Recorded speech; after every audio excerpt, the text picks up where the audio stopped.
कॉन्ड्रोमलेशिया grade 4 पटेला, मतलब पटेला के पीछे खड्डा है, कार्टिलेज लॉस है। तो अब डॉक्टर से मिले, उन्होंने कहा ऐसा कोई ट्रीटमेंट नहीं है, कार्टिलेज वापस कभी नहीं आएगा। चीज़ें पॉसिबल तो है ना। अब आप चांद पे जा सकते हो क्या? तो आपके लिए मना है। अमेरिका का एक आदमी जा सकता है ना, बहुत पैसे हो तो उसके लिए हाँ है। तो यही फ़र्क है कि चीज़ें हो सकती है। सो कार्टिलेज लॉस का मतलब ये देखो, पटेला के ऊपर ही देख रहे हो, ये खड्डा खड्डा हो गया, ये कॉन्ड्रोमलेशिया मतलब कार्टिलेज लॉस हो गया है इसका।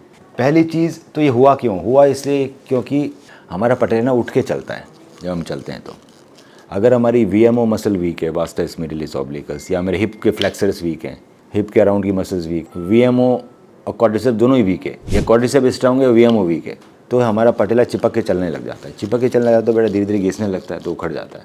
सो वो हुआ है। ठीक करने के लिए अगर ग्रेड 4 है तो एक प्रोसेस कर सकते हैं। पहला का नाम था ACI, ऑटोलोगस कॉन्ड्रोसाइट इम्प्लांटेशन। उसमें क्या करते थे, दूरबीन की सर्जरी करेंगे, एक छोटा सा कार्टिलेज का टुकड़ा निकालेंगे और हम लैब में दे देंगे। लैब से वो रीग्रो के आएगा, वो रीग्रो के आएगा तो पानी के रूप में आएगा, वाटर। सो वाटर को सेटल करने के लिए क्या करते हैं कि मेरे को आप एक खड्डे में डालना पड़ेगा, वो जम जाएगा। सो खड्डा इधर है पटेला के नीचे, तो आपको यहाँ से यहाँ तक इतना बड़ा चीरा लगाना पड़ेगा, नी रिप्लेसमेंट जितना।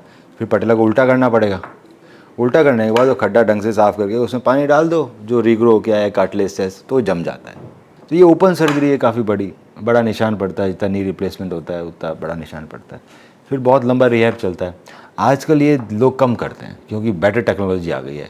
हम दूरबीन से ही कर सकते हैं चीज़ें, छोटे इतने छेद से। उसमें क्या होता है, सबसे पहले ऑटोकाट। सो ऑटोकाट क्या, सिंगल स्टेज काट लिए, तो 2 सर्जरी की ज़रूरत नहीं है, सिंगल सर्जरी में हो जाएगा। सिंगल सर्जरी में कैसे होगा कि सपोज़ ये खड्डा है आपके, ऐसा खड्डा पटेला में, सो खड्डे को थोड़ा मैं बेटर करूँगा तो उसमें से कार्टिलेज निकलेगा। एक्स्ट्रा कार्टिलेज मैं यहाँ से निकाल सकता हूँ, ये एक्स्ट्रा है हमारे पास, एक्स्ट्रा की ज़रूरत नहीं पड़ती। उस खड्डे में से बहुत सारा कार्टिलेज निकल जाता है, वो रेशे रेशे हो जाते हैं और वो सेल्स लाइव हैं, ख़राब नहीं है, बस फट गए हैं वो सारी इधर इकट्ठे हो जाएंगे बेटा। ये ओरिजिनल कार्टिलेज सेल्स है आपके। इनको फिर हम पेस्ट बना लेंगे ACP डाल के। अब ये पेस्ट है मतलब ये थोड़ा सॉलिड है, तो इसको पटेला उल्टा करने की ज़रूरत नहीं है चिपकाने के लिए, ये दूरबीन से ही चिपक जाता है। सीमेंट नहीं चिपकती ऊपर, पानी नहीं चिपक सकता है इस ऊपर, पैसे वो पेस्ट चिपक जाता है। सो पेस्ट चिपका देंगे, फिर उसको सॉलिडिफाई करना है पेस्ट को। सो उसके लिए दो चीज़ें काम में आती है। पेस्ट डाल दिया वापस, इसको चिपकाने के लिए सबसे पहले बनेगा थ्रोम्बिनेटेड चैम्बर से थ्रोम्बिन, ये आपके ब्लड से ही बनता है। सो हमारे ब्लड में चिपकाने के ग्लू होते हैं, एक थ्रोम्बिन एक फिब्रिन। सो थ्रोम्बिन पहले बनाएंगे, फिर सेकंड टाइम फिब्रिन लेयर है, तो 2 लेयर डालेंगे, चिपक जाएगा वो। इसके बाद क्या करते हैं, चिपकाने के बाद इसके ऊपर एक और लेयर और लगा देते हैं। लेयर आती है कोलेजन की या फिर HA की, 2 तरह की लेयर आती है, कोलेजन लेयर आती है, HA लेयर आती है। हमारे कार्टिलेज में कोलेजन भी होता है और कार्टिलेज में HA भी होता है, दोनों की आते हैं। HA लेयर थोड़ी सस्ती पड़ती है, अच्छी है, कोई दिक्कत नहीं। हाँ, उसका मेम्ब्रेन आती है। एक तो आता है इंजेक्शन, वो तो बुढ़ापे में लगाते हैं, वो किसी काम का नहीं है आप में, वो तो लुब्रिकेशन करता है। वो हाइलुरोनिक एसिड हमारे कार्टिलेज के अंदर होता है, तो उसकी फिल्म भी आती है ऐसी।